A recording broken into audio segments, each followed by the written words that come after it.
என்ன கூட்டுனா ஒரு கோஸ் பக்கோடா. கோஸை நல்லா பொடிசாக வெட்டி வச்சுட்டு அது கூட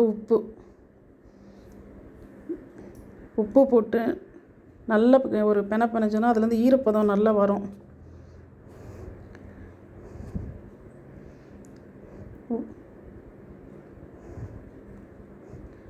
இப்போ மிளகுத்தூள் இதுக்கு ஒரு நல்ல ஃப்ளேவர் எடுத்து கொடுக்கும்.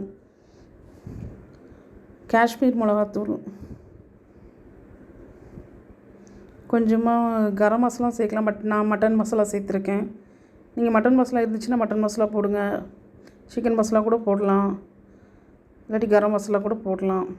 சும்மா அது ஒரு வாசத்துக்கு தான்.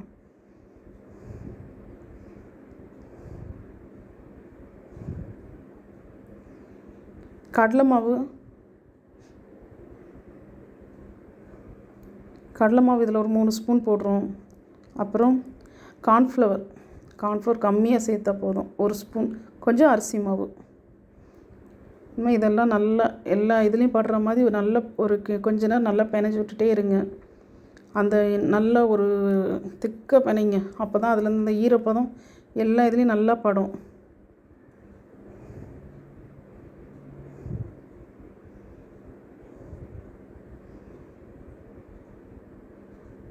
இப்போது கொஞ்சமாக தண்ணி தெளித்து, லைட்டாக தான் தண்ணி தெளித்து, நீங்கள் பார்த்தாலே தெரியும். இப்போ கரெக்டாக வரும் பாருங்கள். நல்லா எல்லா இடத்துலையும் படுற மாதிரி நல்லா கலந்து வந்துருச்சு.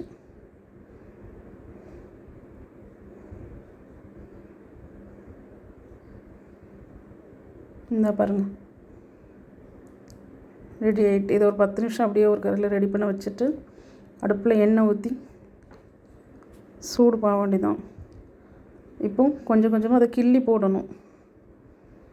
பக்கோடாக்கு இப்போ எப்படி கிள்ளி போடுவோமோ அதுமாரி தான் இதுவும். இது சும்மா கூட சாஸ் தொட்டு கூட சாப்பிட்லாம், செம்ம டேஸ்ட்டாக இருக்கும்.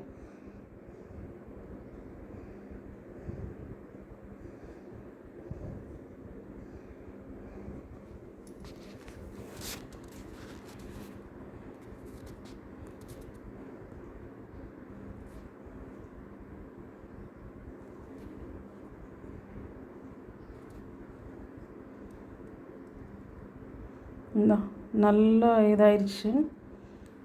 இப்போ அப்படியே கொஞ்சம் லைட்டாக கொஞ்சம் நேரம் கிண்டி விட்டாலே நல்லா முறுன்னு வந்துடும். நல்லா முறுன்னு வந்துட்டு இப்போ இதை எடுத்து சர்வ் பண்ண வேண்டியதான். நம்ம கோஸ் பக்கோடா ரெடி.